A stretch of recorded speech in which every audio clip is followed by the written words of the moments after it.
even during his Letran days, no? Yan naman talagang kanyang asset. Kaya naman nag-MVP sa NCAA. First led the Letran Knights to the championship in 1999.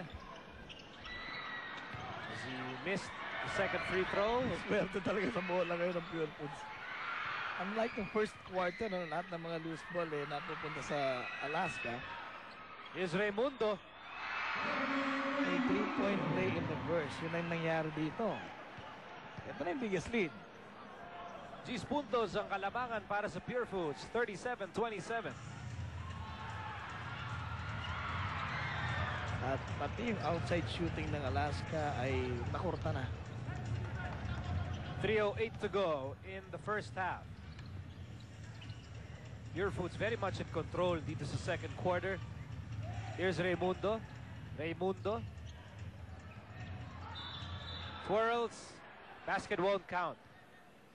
Ayon kay referee Art Herrera. Pero sayang yun, looked like it was one